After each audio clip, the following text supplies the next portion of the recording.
జాన్వీ కపూర్ ఇటీవల తన ఇన్స్టాగ్రామ్లో ఒక ఆకర్షణీయమైన ఫోటోను షేర్ చేసింది. అందులో ఆమె పూల డిజైన్ ఉన్న డ్రెస్లో చలాకీగా పోజిస్తూ మెరిసిపోయింది.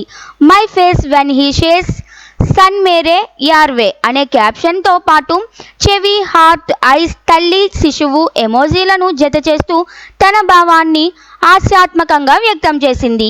ఈ ఫోటో సోషల్ మీడియాలో విపరీతంగా వైరల్ అవుతోంది. ఆమె ఫ్యాషన్ స్టైల్ ఫ్యాన్స్కి మళ్ళీ మత్తెక్కిస్తోంది. అయితే ఈ పోస్టు జాన్వీ కెరియర్లో ఒక వివాదాస్పద సమయంలో వెలుగులోకి వచ్చింది. ఆమె ప్రధాన పాత్రలో నటించిన పరమసుందరి ట్రైలర్ ఇటీవల విడుదలవ్వగా ఈ సినిమాలో జాన్వీ మలయాళీ యువతిగా కనిపించనుంది. అయితే మలయాళీ క్యారెక్టర్ను సరైన రీతిలో ప్రదర్శించలేదని ఇన్ఫ్లుయెన్సర్లు అభ్యంతరం తెలిపారు.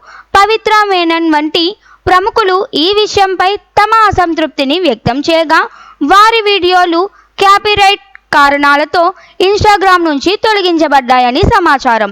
కాస్త వివాదాల మధ్యలో ఉన్న పరమసుందరి సినిమా చర్చనీయాంశంగా మారింది.